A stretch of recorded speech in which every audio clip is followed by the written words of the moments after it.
Hey, welcome back, y'all. I'm Jayme Lewis, and today we're going to be having a look at this Simmons G2 Ebony Thunderbird signature bass from Gibson. It definitely looks pretty cool. I like the solid black with the white binding and the matching black hardware, but if you've seen any of my videos before, you know I actually don't care about any of that shit. And in fact, there's only one thing that I really do care about, and that is, what's it sound like?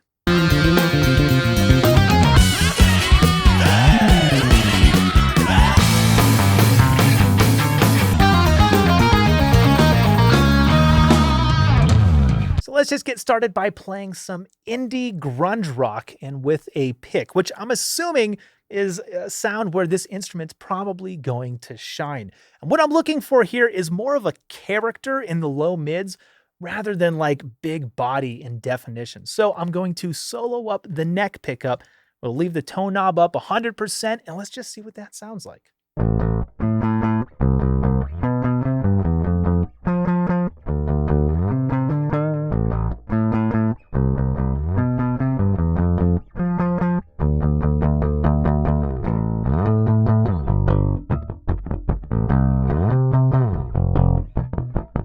I don't know what you're hearing, but I hear a Thunderbird, so I think we're getting off on the right foot. Let's pull in the rest of the track and see if that chunky, thick Gibson character is still shining through when the rest of the band is playing.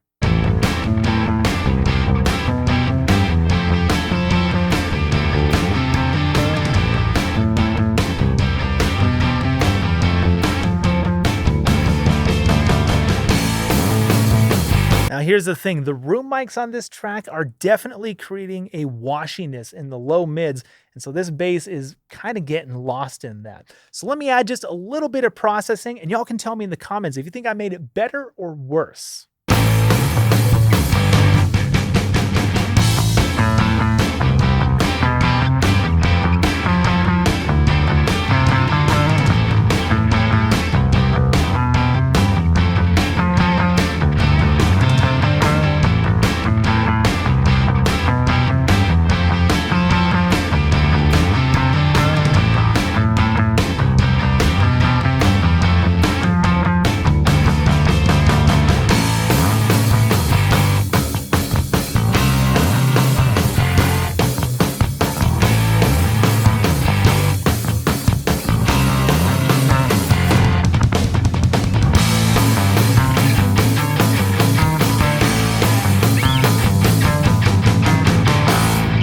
Okay, next let's try playing something that you probably wouldn't think of to use a Gibson Thunderbird, and that's old school soul music. Think like maybe James Brown meets Frank Zappa. So what I'm gonna do is just dial in both pickups 100%. That way we get that natural scoop happening, and I'm gonna pull the tone knob down just to darken things up a little bit, which is something no one ever needed from a Gibson bass. And let's just see where we're starting.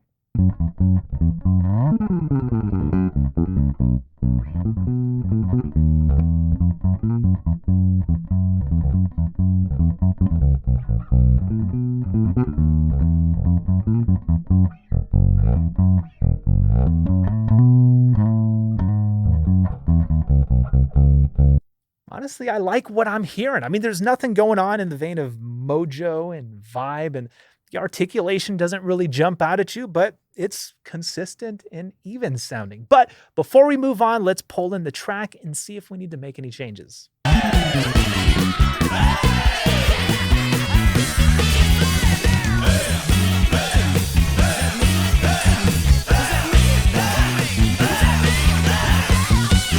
And it's definitely doing the job, and very well, I might add. So let's see if I can't add a little bit of mojo and character with some processing techniques.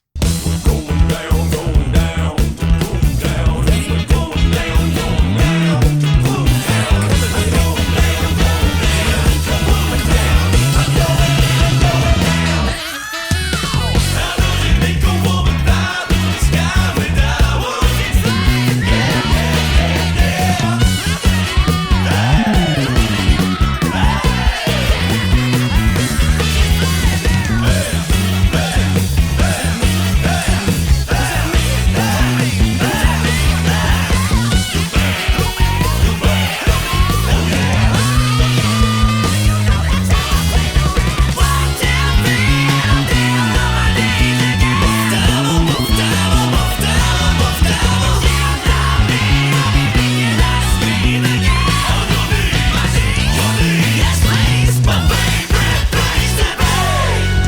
Okay, and last, let's try out some jazz fusion. Probably another genre where you wouldn't think to grab a Thunderbird, where clarity and definition are key, because there's going to be some fast licks that need to be played very clean and very precise. So I'm going to solo up the bridge pickup. We'll leave that tone knob all the way up, because clear and precise are not words that are typically synonymous with Gibson basses.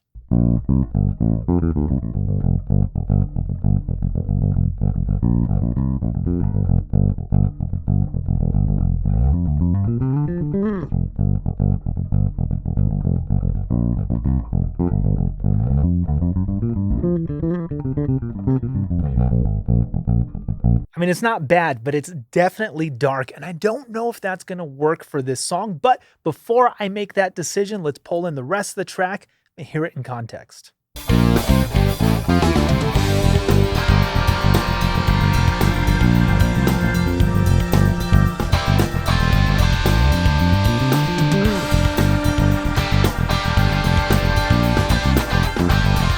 Okay, I'd love to see if I can add a bit more punch in the mid-range and maybe also some attack in the top end. So I'm going to try out a few tricks in post and we'll see what we can do. By the way, if you want to know my processing techniques, go check out my deep dive video over on Patreon. Patreon, fuck yeah!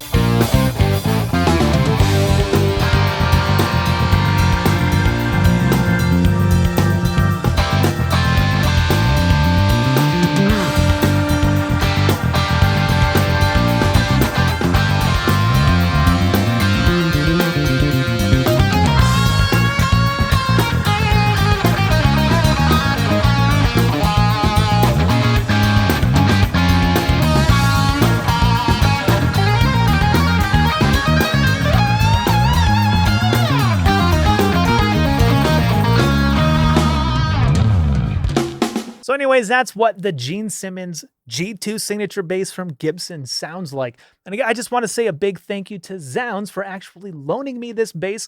And if you like what you hear, you want to get one for yourself, please click on those links in the description. And also, if you want to know my professional opinion about this bass or any of my processing techniques, or you just want to see the isolated bass performances from every clip that you heard today, then go check out my deep dive video over on Patreon.